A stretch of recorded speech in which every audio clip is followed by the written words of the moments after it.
Hello everyone, welcome back to ಚಲನ್. ಈ part 1 ವಿಡಿಯೋದಲ್ಲಿ ನಾವು ಅನ್ಗ್ರೂಪ್ಡ್ ಡಾಟಾ ಮತ್ತು ಡಿಸ್ಕ್ರೀಟ್ ಫ್ರೀಕ್ವೆನ್ಸಿ ಡಿಸ್ಟ್ರಿಬ್ಯೂಷನ್ ಇದ್ದಾಗ ಪ್ರಾಬ್ಲಮನ್ನು ಯಾವ ರೀತಿ ಸಾಲ್ವ್ ಮಾಡಬೇಕು ಅಂತ ನೋಡಿದ್ವಿ. ಇವತ್ತಿನ ಕ್ಲಾಸ್ದಲ್ಲಿ ಕಂಟಿನ್ಯೂಸ್ ಫ್ರೀಕ್ವೆನ್ಸಿ ಡಿಸ್ಟ್ರಿಬ್ಯೂಷನನ್ನು ಕೊಟ್ಟಾಗ ಯಾವ ರೀತಿ ಸಾಲ್ವ್ ಮಾಡಬೇಕು ಅನ್ನೋದನ್ನು ನೋಡೋಣ ಅಂತ. Formula x bar is equal to A plus sigma f d dash divided by n into c. A ಅಂದರೆ ಅಸ್ಯೂಮ್ಡ್ ಮೀನ್. ಇಲ್ಲಿ ನಾವು ಮಿಡ್ ಪಾಯಿಂಟ್ಗಳನ್ನು ಕಂಡು ಹಿಡಿದಿರ್ತೀವಿ. ಆ ಮಿಡ್ ಪಾಯಿಂಟ್ದಲ್ಲಿ ಯಾವುದಾದ್ರೂ ಒಂದು ವ್ಯಾಲ್ಯೂವನ್ನು ತಗೋತೀವಿ, ಅದನ್ನು ಅಸ್ಯೂಮ್ಡ್ ಮೀನ್ ಅಂತ ಕರಿತೀವಿ. ಎಫ್ ಅಂದ್ರೆ ಫ್ರೀಕ್ವೆನ್ಸಿ. ಡಿ ಡ್ಯಾಶನ್ನು ಕಂಡುಹಿಡಿಯೋದಕ್ಕೆ ಒಂದು ಫಾರ್ಮುಲಾ ಐತಿ. D dash is equal to x minus A divided by c. X ಅಂದರೆ ಮಿಡ್ ಪಾಯಿಂಟು ಅಂತ ಅರ್ಥ. ನಾವಿಲ್ಲಿ ಕಂಟಿನ್ಯೂಸ್ ಫ್ರೀಕ್ವೆನ್ಸಿ ಇರೋದರಿಂದ ಮಿಡ್ ಪಾಯಿಂಟನ್ನು ಕ್ಯಾಲ್ಕುಲೇಟ್ ಮಾಡ್ಕೊಂಡಿರ್ಬೇಕಾಗತ್ತೆ. ಆ ಮಿಡ್ ಪಾಯಿಂಟದ್ದು ಫಾರ್ಮುಲಾ ಏನು ಅಂತಂದ್ರೆ upper limit plus lower limit divided by 2. N ಅಂದರೆ ಟೋಟಲ್ ಆಫ್ ಫ್ರೀಕ್ವೆನ್ಸಿ. ಸಿ ಅಂದರೆ ಕಾಮನ್ ಫ್ಯಾಕ್ಟರ್. ಯಾವುದಾದ್ರೂ ಒಂದು ವ್ಯಾಲ್ಯೂವನ್ನು ಕಾಮನ್ ಆಗಿ ರೆಡ್ಯೂಸ್ ಮಾಡೋ ಸಲುವಾಗಿ ತೊಗೊಂಡಿರ್ತೀವಿ, ಕಾಮನ್ ಫ್ಯಾಕ್ಟರ್ ಅಂತ ಅದಕ್ಕೆ ಕರಿತೀವಿ. ಒಂದು ಪ್ರಾಬ್ಲಮನ್ನು ಸಾಲ್ವ್ ಮಾಡೋಣ, ಅವಾಗ ನಿಮ್ಗೆ ಕ್ಲಿಯರಾಗಿ ಅಂಡರ್ಸ್ಟ್ಯಾಂಡ್ ಆಗುತ್ತೆ. Calculate mean for the following data. ಕ್ಲಾಸಸ್ಸನ್ನು ಕೊಟ್ಟಿದ್ದಾರೆ. 30 to 35, 35 to 40, 40 to 45, 45 to 50, 50 to 55, 55 to 60, 60 to 65. ಅದೇ ರೀತಿಯಲ್ಲಿ ಫ್ರೀಕ್ವೆನ್ಸಿಯನ್ನು ಕೊಟ್ಟಾರ. ಫ್ರೀಕ್ವೆನ್ಸಿ 8, 24, 21, 18, 12, 13, 4. ಫಾರ್ಮುಲಾ ಕರೆಕ್ಟ್ ನೆನ್ಪಿಟ್ಕೋರಿ. X bar is equal to A plus sigma f d dash divided by n into c. ಇಲ್ಲಿ ನಾವು first ಕ್ಲಾಸಸ್ಸನ್ನು ಬರಿಬೇಕು. ಅದಾದಮೇಲೆ ಫ್ರೀಕ್ವೆನ್ಸಿ ಎಫ್ ಅಂತ ಕಾಲಮನ್ನು ಬರ್ಕೋಬೇಕು. ಇದನ್ನು ಟೋಟಲ್ ಮಾಡಿದರೆ ಬರೋದೆಷ್ಟು ಎನ್ 100 ಬರುತ್ತೆ. ಇದಾದಮೇಲೆ ನಮ್ಗೆ ಬೇಕಾಗಿರೋದು ನೆಕ್ಸ್ಟ್ ಕಾಲಮು ಎಕ್ಸ್ ಅಂತ ತಗೋತೀವಿ. ಎಕ್ಸ್ ಅಂತಂದ್ರೆ mid point. Upper limit plus lower limit divided by 2 ಮಾಡಿ ತೊಗೋಬೇಕು.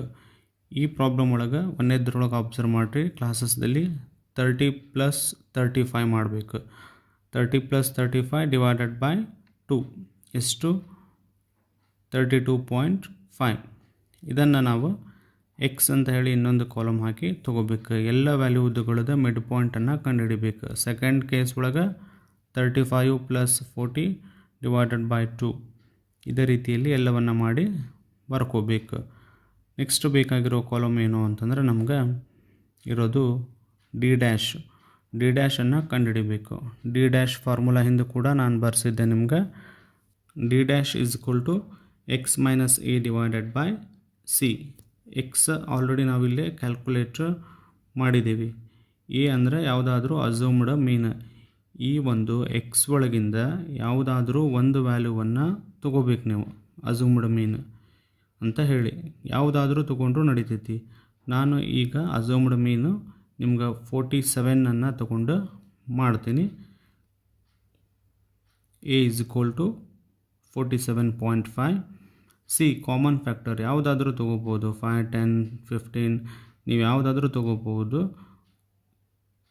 Is equal to c is equal to 10. ನೀವು ಇದೇ ಪ್ರಾಬ್ಲಮ್ಮ ಆಮೇಲೆ ಒಮ್ಮೆ ಪ್ರಾಕ್ಟೀಸ್ ಮಾಡಿರಿ. ಅಸ್ಯೂಮ್ಡ್ ಮೀನ್ ಮತ್ತು ಸಿಯನ್ನು ಬೇರೆದಾಗಿ ತೊಗೊಂಡು ಈಗ ಫಾರ್ಮುಲಾದಲ್ಲಿ ಫಿಲ್ ಮಾಡಬೇಕಾಗತ್ತೆ. ಎ ಅಸ್ಯೂಮ್ಡ್ ಮೀನು ನಾವು 47.5 ತೊಗೊಂಡಿದ್ವಿ. ಎಫ್ ಡಿ ಡ್ಯಾಶ್ ಕ್ಯಾಲ್ಕುಲೇಟ್ ಮಾಡೀವಿ, -21.5 ಬಂದೈತೆ. ಎನ್ 100. ಸಿ ಕಾಮನ್ ಫ್ಯಾಕ್ಟರ್ ಎಷ್ಟು ತೊಗೊಂಡಿದ್ವಿ? 10. ಇವುಗಳನ್ನು ಫಾರ್ಮುಲಾದಲ್ಲಿ ಫಿಲ್ ಮಾಡ್ತೀರಿ. A 47.5 plus into the bracket ಒಳಗೆ ಹಾಕೀವಿ, ಮೈನಸ್ ಇರೋದ್ರಿಂದ ಅದು -21.5 ಇಂಟು 10 ಡಿವೈಡೆಡ್ ಬೈ ಎಷ್ಟು? ಎನ್ ಇರೋದು 100 ಡಿವೈಡೆಡ್ ಬೈ 100.